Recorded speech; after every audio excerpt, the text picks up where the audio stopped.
पूजा, तुम्हारी हालत तो और खराब लग रही है। चलो मैं अभी गांव के वैद्य को बुला लाता हूँ। नहीं राजू, अब गांव के वैद्य से कुछ नहीं होगा। मेरी बीमारी अब बढ़ चुकी है। तो फिर क्या करें? मैं क्या करूं पूजा, तुम बस बताओ, मैं सब करूंगा। राजू, हमारी सबसे बड़ी समस्या बीमारी नहीं है, हमारी गरीबी है। तुम दिन रात मेहनत करते हो, लेकिन क्या मिला?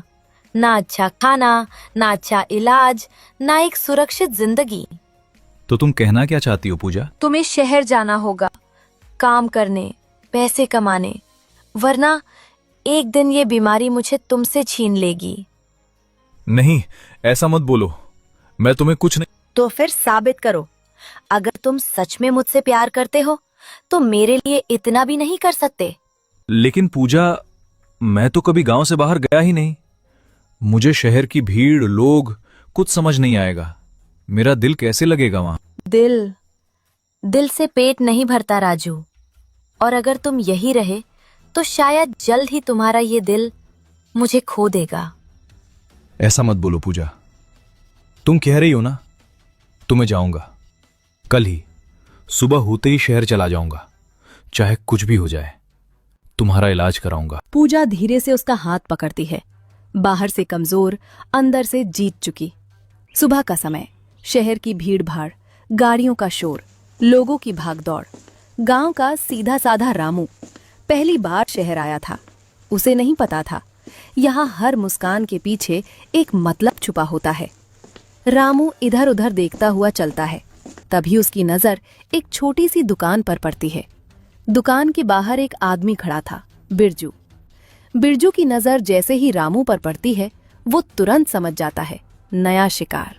भाई साहब, यहाँ कहीं रहने की जगह मिल जाएगी क्या? मैं नया हूँ शहर में। अरे क्यों नहीं मिलेगी भाई, शहर में पैसे हो तो सब मिलता है, रहने की जगह भी और काम भी।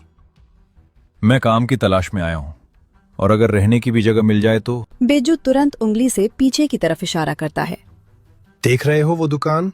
ये मेरी ही है। सामने दुकान और पीछे रहने का पूरा इंतजाम।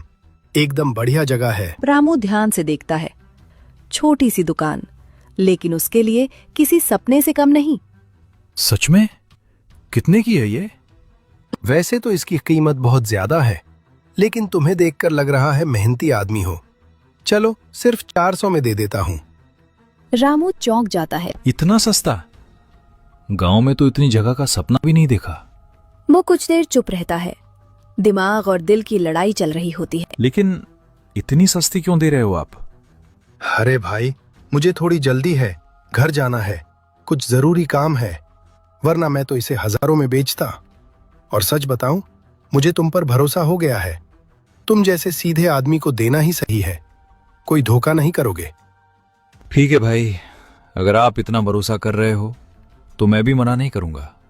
वो अपनी जेब से पैसे निकालता है। हाथ थोड़ा कांप रहा होता है। ये लीजिए, पूरे 400 रुपए। आज से ये दुकान मेरी। बिरजू झट से पैसे पकड़ लेता है, चेहरे पर हल्की सी मुस्कान। बिरजू जल्दी जल्दी वहां से निकलता है और भीड़ में गायब हो जाता है। रामू अभी भी दुकान के बाहर खड़ा था, चेहरे पर हल्की मुस्कान, आंखों में नए सपने। तभी अचानक अंदर से एक मोटा सा आदमी गुस्से में बाहर आता है। सेठ। अरे ओ, कौन हो तुम? काफी देर से देख रहा हूँ, मेरी दुकान के बाहर क्या कर रहे हो? रामू थोड़ा घबरा जाता है, लेकिन फिर हिम्मत करके बोलता है। सेठ जी, ये आपकी दुकान नहीं, मेरी है। मैंने अभी अभी इसे 400 रुपए में खरीदा है। 400 रुपए? और दुकान? बेटा, किसने बेची तुम्हें? रामू मासूमियत से सारी बात बता देता है, बिरजू का नाम भी। तुम गांव से आए हो ना? जी सेठ जी। और पहली बार शहर आए हो? जी। सेठ कुछ सेकंड चुप रहता है, फिर उसके चेहरे पर दया साफ दिखने लगती है। तो सुनो, शहर में सीधे आदमी के लिए कोई जगह नहीं होती। यहाँ हर मुस्कान के पीछे मतलब होता है और हर मदद के पीछे फायदा। मतलब वो आदमी? वो आदमी नहीं, चोर था, जिसने तुम्हें एक ऐसी दुकान बेच दी जो उसकी थी ही नहीं। ये सुनते ही जैसे रामू के पैरों तले जमीन खिसक जाती है। मेरे सारे पैसे मैं तो पूजा के इलाज के लिए लाया था।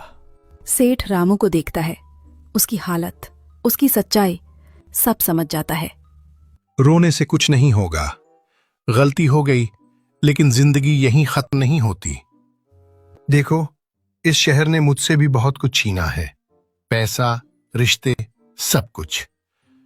आज इस दुनिया में मेरा कोई नहीं है, रामू ध्यान से उसकी बात सुनता है। लेकिन आज तुम्हें देखकर लग रहा है शायद भगवान ने तुम्हें मेरे लिए भेजा है। जी। आज से तुम मेरे साथ रहोगे, यहीं इसी दुकान में काम भी करोगे और पीछे रह भी सकते हो। रामू की आंखों में अचानक उम्मीद की चमक आ जाती है। सच में सेठ जी, आप मुझे अपने साथ रखेंगे? ईमानदारी से काम करना, क्योंकि इस शहर में ईमानदार लोग बहुत कम हैं। 5 महीने कब बीत गए किसी को पता ही नहीं चला। सेठ जी के घर में काम करते करते रामू अब सिर्फ नौकर नहीं रहा था, बल्कि घर का हिस्सा बन चुका था। सेठ जी उसे अपने बेटे की तरह मानने लगे थे। रामू भी पूरे दिल से उनकी सेवा करता था। क्या बात है रामू, आज तुम कुछ परेशान लग रहे हो, सब ठीक तो है? सेठ जी, मुझे आपके पास रहते हुए बहुत महीने हो गए हैं। आपने मुझे इतना प्यार दिया, इतना सहारा दिया, लेकिन अब मुझे अपनी बीवी की बहुत याद आ रही है। क्यों नहीं रामू, ये भी कोई पूछने की बात है? तुम जरूर अपने गांव जाओ, परिवार से बढ़कर कुछ नहीं होता। सच में सेठ जी, आप बुरा तो नहीं मानेंगे? अरे पगले, मैं क्यों बुरा मानूंगा, बल्कि मुझे तो खुशी है कि तुम अपने अपनों के पास जा रहे हो। लेकिन क्या सेठ जी? एक बात ध्यान से सुनो रामू, तुम बहुत भोले हो। दुनिया इतनी सीधी नहीं है जितना तुम सोचते हो। यहां हर कोई सच्चा नहीं होता। लोग अक्सर भोले इंसान का फायदा उठा लेते हैं। रामू ध्यान से सुनने लगा। कभी भी किसी की बातों में आकर जल्दी फैसला मत लेना, खासकर गुस्से में तो बिल्कुल नहीं। गुस्सा इंसान से गलत काम करवा देता है। अगर कभी कोई ऐसी बात हो जाए जिससे तुम्हें दुख या गुस्सा आए, तो पहले रुकना, सोचना, फिर फैसला लेना। जी सेठ जी, मैं आपकी हर बात याद रखूंगा।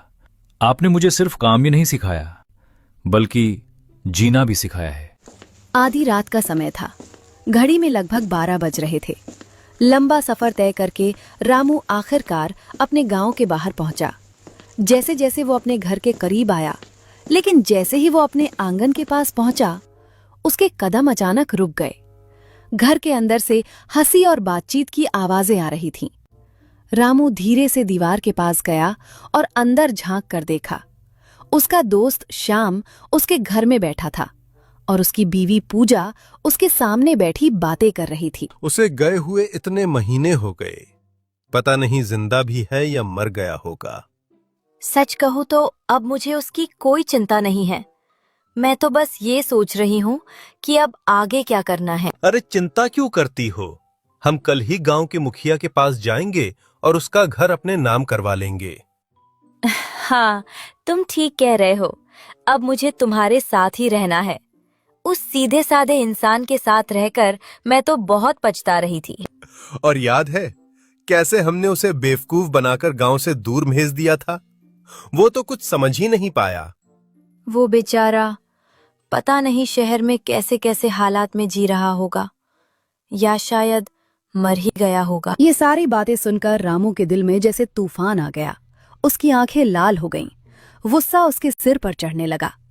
उसका मन कर रहा था कि अभी अंदर जाकर सब कुछ खत्म कर दे, लेकिन तभी उसे सेठ जी की बात याद आई। गुस्से में कभी कोई फैसला मत लेना, पहले सोचो फिर कदम उठाना। सुबह होते ही गांव की चौपाल पर हलचल शुरू हो गई।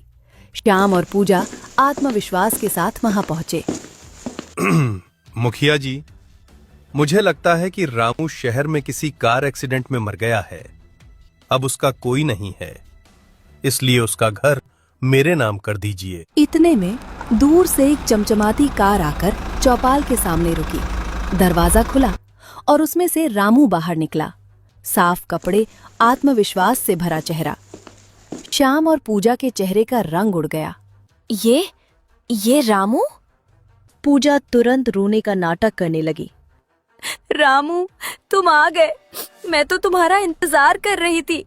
ये श्याम मुझे बहला फुसला कर यहाँ ले आया था। अरे ये झूठ बोल रही है, मैंने ऐसा कुछ नहीं किया। बस अब एक शब्द भी नहीं। मुझे किसी सफाई की जरूरत नहीं है। तुम दोनों ने सिर्फ मुझे धोखा नहीं दिया, बल्कि मेरे भरोसे, मेरे प्यार और मेरी सादगी का मजाक उड़ाया। मुखिया जी, ये घर मेरा नहीं रहा। इसे आप किसी अनाथ आश्रम को दे दीजिए। कम से कम वहां किसी का भला तो होगा। फिर उसने पूजा की तरफ देखा। और पूजा, तुम श्याम से प्यार करती हो ना, तो अब तुम उसी के साथ रहो। मुझे अब तुम्हारी कोई जरूरत नहीं है। इतना कहकर रामू मुड़ा और बिना पीछे देखे वहां से चला गया। रामू सीधा अपने सेठ जी के पास चला जाता है और सेठ जी को